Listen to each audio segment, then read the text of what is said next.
Hello. Hi guys, welcome back to my channel. My name is Beatrice. If you're seeing me for the first time, I'm an international nursing student in the UK. I share content around coming to the UK to study or coming to the UK to practice as a nurse. I also share throwing tips for international students in general. So please come with me, subscribe to my channel, share this video, check out my other videos. They are interesting, I know. Thank you. Today, I'm going to be talking to you about 5 things you need to consider if you want to come to the UK to study. Like, for example, you want to come to the UK, like it's been in your mind and you want to pick a course. This is regardless whether you're using an agent or you're doing it yourself. So I'm going to be sharing with you 5 important tips you need to consider before picking a course to come to study in the UK as an international student. So come on, hop in, let's go. See you soon.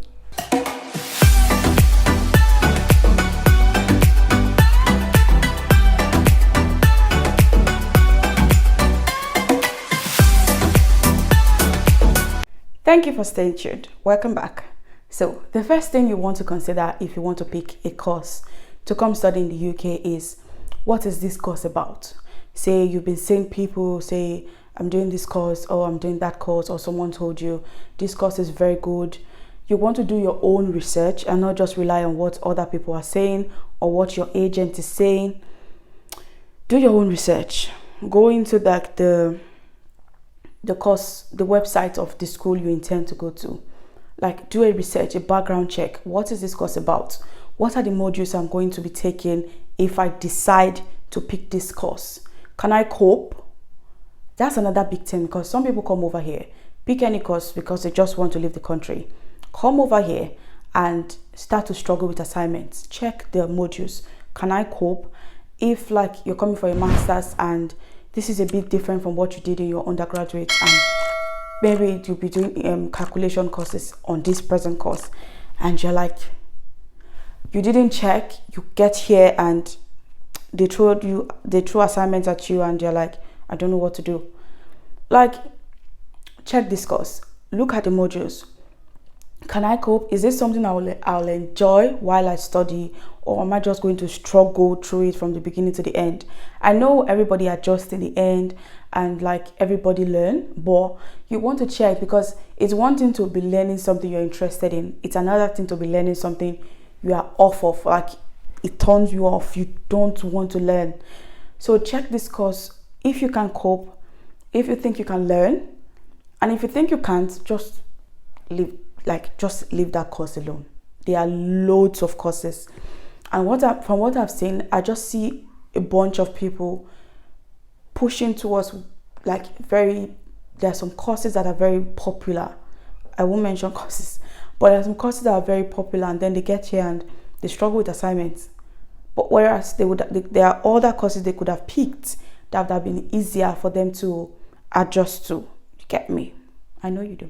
Second thing we want to talk about today is the duration of the course. How long is this course going to last for?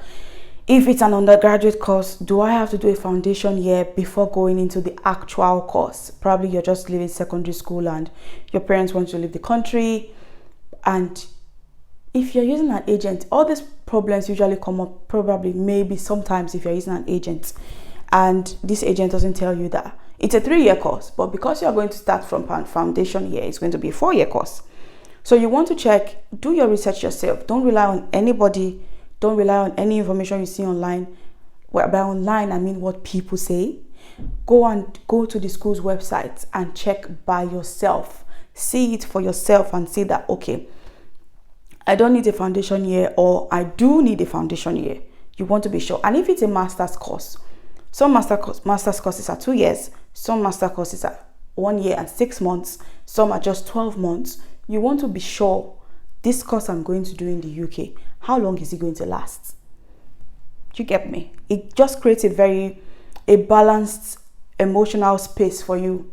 You know that this is what you're coming to do and this is how long it's going to take me to do it. Yeah? Another thing you want to consider, which is number 3, is finance. Oh my God, this is very important. How much is this going to cost me to come study this course? You want to know how much it's going to cost you. You want to know if there are extra costs attached to it. Like, I know if, for example, you're coming to do nursing or occupational therapist or radiography or social work, you would need to get uniforms. You need to read your course content yourself on the university website. Is the university going to pay for my uniform? Do I have to pay for it myself? Am I going to pay for vaccinations, or is the university going to cover that cost? You need to know what cost the university is going to cover for you and the one you have to pay by yourself. You also need to know about the school fees. I've seen people come to groups and they ask, how much is the school fees for this school? And I'm like, you have a conditional offer or you don't have a conditional offer. You're just applying and you can't just go on Google and check. What if someone tells you it's £12,000 and they will give you £5,000 discount, and you believe that, you dwell on that, you start working towards getting £12,000 and all those things. And then when it's time for your conditional offer, the school throws you a bomb and you see £14,000 with no discounts. Can you see how that throws you off balance? Because now you have an offer, you have been admitted, or you have conditions to fulfill, which will include paying some of that money. And the information someone gave you while you were applying is different from what you are seeing now. The school will always update their website when it's time, like a new session is about to start. So just go on by yourself, check it with your two eyes and see that, okay, this is what I'm going to spend. This is what it will cost me to pay my fees. This is what it will cost me to, if I will get uniforms, if I'll be going on placements, how far is the placements. But okay, let's put, for example, you want to do a master's and the master's is a 16 months course. You ask somebody who did a master's in another course but the same school, which is a 12 months course, and they tell you the school fee. Whereas your school might want you to pay double of what that person paid. You didn't know. I know I'm making sense in your mind. But yeah, just to save yourself a lot of stress, this is something you should just do by yourself. Ask questions and do it yourself and compare. That makes more sense rather than just depending on what someone says. I'm not saying that person is wrong. What if they've changed the requirements or the money you're supposed to pay, the school fees price from the time the person entered? A very similar issue is happening now in my school, where people coming in for the course this year are not getting discounts, whereas we that came in last year, we had discounts. Can you see how someone would have asked, how much is this? And we tell you, oh, this is the amount, and this is how much discount you get. And then the offer comes and there's no discount. Can you see the difference? So that's it. Make sure you find out how much you are going to spend. It will even save you more if you do a full list of what you are going to spend on school fees, like deposits, proof of funds, flights, everything. If you have that, you have a clear view of what you're getting yourself into. Okay? The fourth thing you need to consider if you are planning to come to the UK before you pick that course is job opportunities. Oh my goodness. This is up there. If I want to rank all these points, this is up there. You want to know, when I finish this course, what are the job prospects? What opportunities do I have? Even if I get a job, will I be sponsored? Because you're an international student. To have your stay when you finish your course, you need to get a job that can give you what they call certificate of sponsorship. By the time you sign your contract, they tell you this contract is for 3 years and you're eligible to stay back in the UK while you work.